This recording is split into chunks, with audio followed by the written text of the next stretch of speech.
2003. The last time I felt comfortable going to the Reading Festival without feeling like an incongruous ancient cadaver.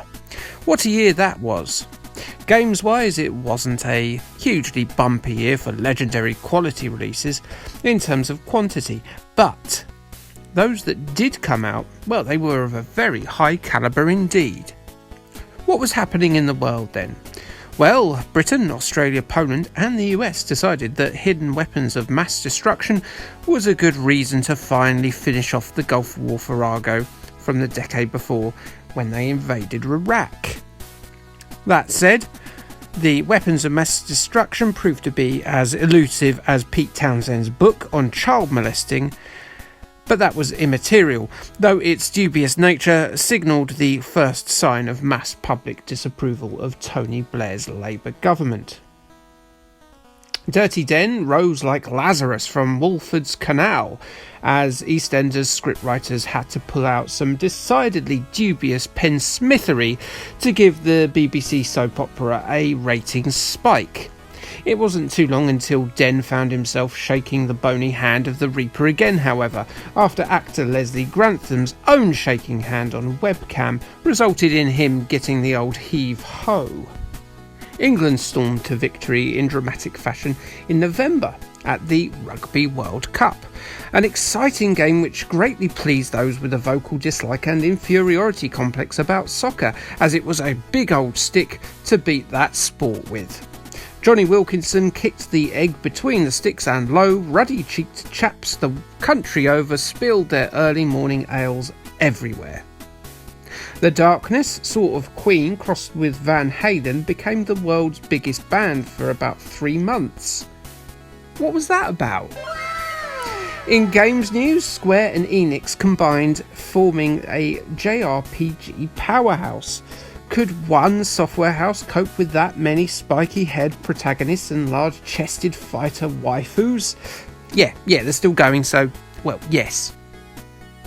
Nintendo finally halted production worldwide on the Super Nintendo, the Game Boy Color, and get this, the Nintendo Entertainment System. Who is still playing and buying new NES games and consoles in 2003?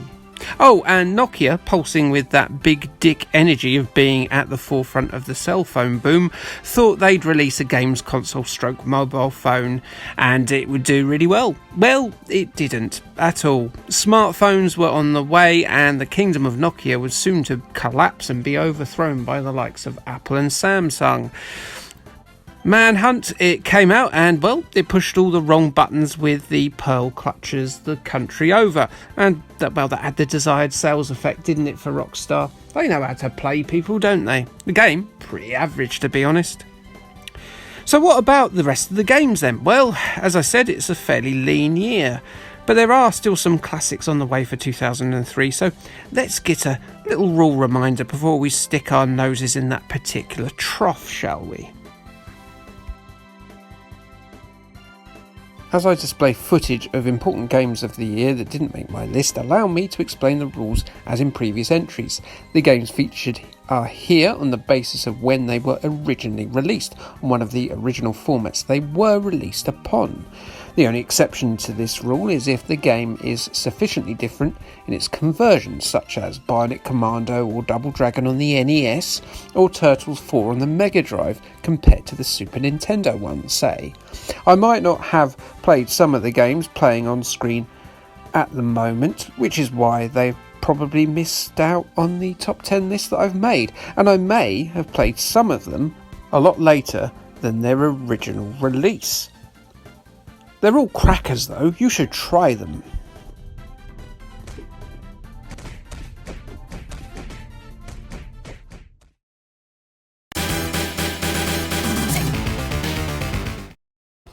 Advance Wars 2 is more of the same. That sentence can be both a negative and also a positive. In this case, it's decidedly the latter. This is a thoroughly outstanding sequel to the entry-level turn-based strategy game of Choice. It is a must-have for the Game Boy Advance, more polished than its forebear, more challenging, deeper with more options, and bigger battles. You'll want to return to do better at those same skirmishes too, and it's a shame that this was to be the pinnacle of the series as we approach 2 decades worth of progress. If the genre is a putter for you, well, just give it a go and you'll soon see it being a big old bum face about it. Advance Wars 2 Black Hole Rising. It is good stuff.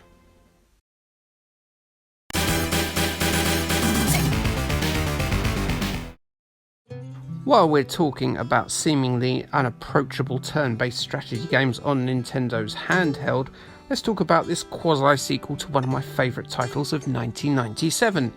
Many elements of the original return, with an all-new story paired with some bright, visually stunning graphics.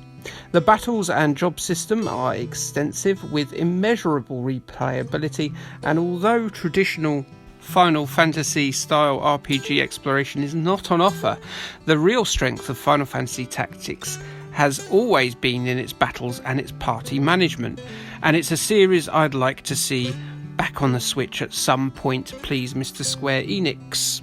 A rewarding experience, a triumph of game design. It's a great game. It's not quite as majestic as the original, but it's a very, very, very accomplished and, in my opinion, a top 10 of all-time Game Boy Advance titles type of affair.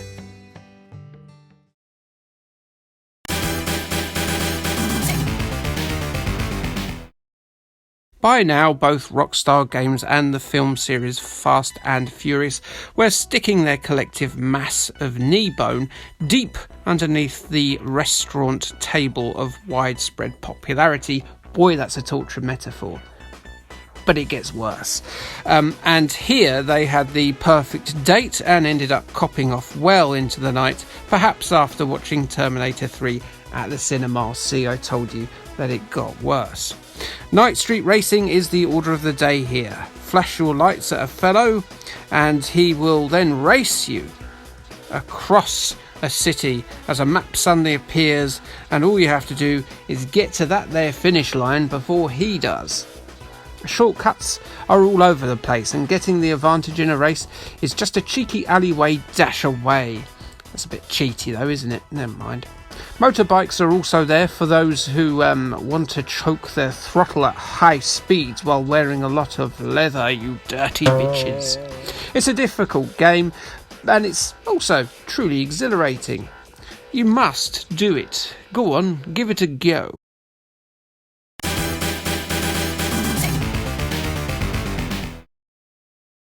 I was a big fan of Symphony of the Night, and Arya of Sorrow was the third attempt at a similar title for the Game Boy Advance. While the previous 2 efforts were great, I'll have to pin my colours on the mast and say Arya is my favourite. Set in the future, magic teenager Soma Cruz battles the undead army of Dracula, whose soul is locked into a solar eclipse. Well, that's a completely strange and bizarre storyline. Well done, Japan, you've done it again. Arya sold dismally in Japan, which is a shame as it's the best handheld iteration of the series. While it's short and the heroes gets quite OP after just a couple of hours play, it is immensely playable and will have your thumbs locked to your Game Boy Advance controls until you're done. It is a Dracula bite-sized treat.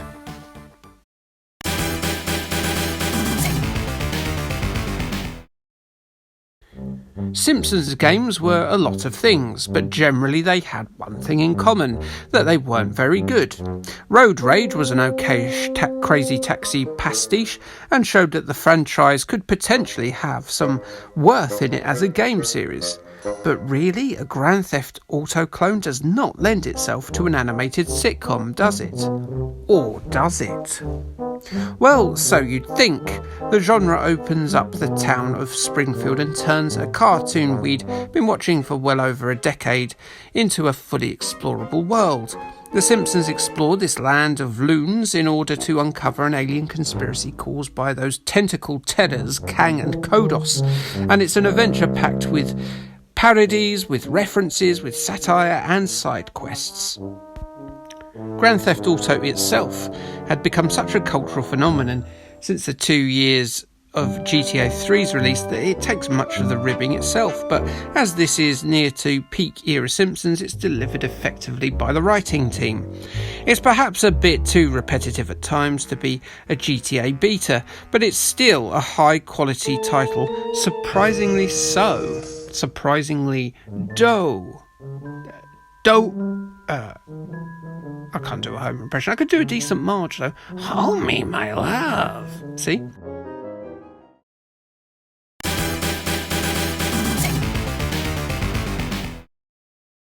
Here is a great reinvention, bringing back a dead franchise. It ended up being so popular a series that it got a crap film starring Jake Gyllenhaal and Gemma Arterton about 5 years after. An excellent arcade adventure with an athletically agile parkouring hero, PopSoup, to give it a silly acronym-based name, is made doubly exciting by its rewind mechanic. The movement is smooth and context-based, and though the controls were a bit, undercooked at this stage, they'll soon get it right in the subsequent sequels. That rewind mechanic, though, it is a phenomenal thing. Make a mistake and you can rewind where you got to, and that fall in the pit of spikes you had, well, did it happen? Did it really? PopSoup feels like an early indicator of what this sort of title would end up being on the next generation of consoles. You know, your Assassin's Creed, your new Tomb Raiders and your Arkhams and the like. It is a classic, one you don't hear about a lot now. Maybe it's seemingly lost in the sands of... Nope, not doing that joke.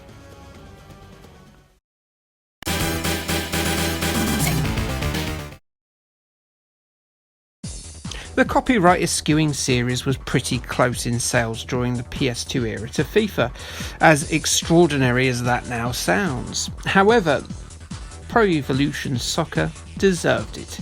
It was by far the better series out of the pair during this period, and no amount of trad bricks, aka Man United, or Van Nistelrooy, aka Van Nistelrooy type naming conventions could dissuade from that fact. Pro Evolution Soccer 3 was when the series finally debuted on the PC, and the so-called Master Race finally got to partake in the greatest soccer series in history, apart from, of course, Sensible. Every game you play is a taut, incident-packed slugfest, a playable yet quasi-realistic thrill fest. That is football, is it not? And the polish of realistic animations, often specific to the superstars of the era, just lends to this. Please don't be put off by Pierluigi Colina and his scary referee face on the cover.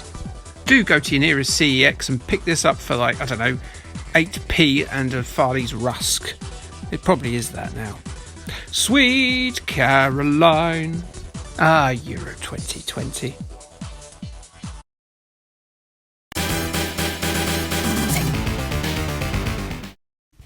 Alarmingly, considering that this is a yearly release, generally, this might be the very last genuinely great evolution of the series. It does help that the roster was never better than it was here. You've got the dying lights of the Monday Night Wars here. You've got The Rock, Austin, they're still about somehow, along with ex-WCW legends like Ric Flair, Booker T, Scott Steiner and Kevin Nash. You've also got the new brightest stars coming through too, your John Cena, your Brock Lesnar, your Batista, your Randy Orton and your Rey Mysterio. The backstage areas are hilarious to play in, with you able to take the fight to the streets in the most ridiculous of fashions, including the highlight, which is being able to take a high-risk jump off of a helicopter's rope ladder. I don't think I've actually ever seen anyone do that. WWF Here Comes the Pain is a right laugh, and almost certainly the tipping point of when the franchise stopped building on its fun excesses and went on to try and turn its gameplay into a clunky simulation of the fake sport. WWF Here Comes the Pain is a great title for grapple fans and non-grapple fans alike. There's a lot of fun to be found here.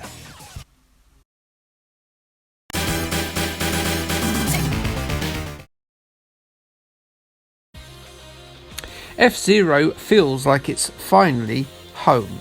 For all the gobsmacking splendour of that Super Nintendo debut and its superb N64 follow-up, It's on the GameCube where that concept felt fully realised.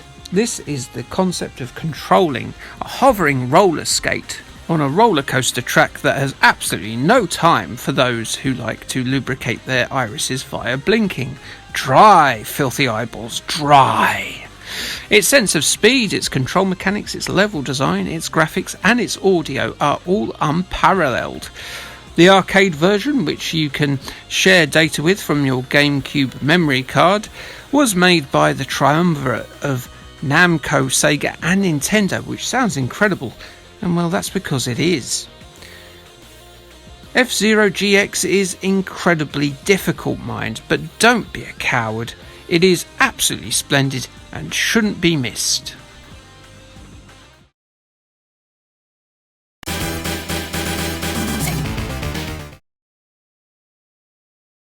I've talked about how good Knights of the Old Republic is before, namely in my top 10 Star Wars games list, and I guess I get to wax lyrical about it again.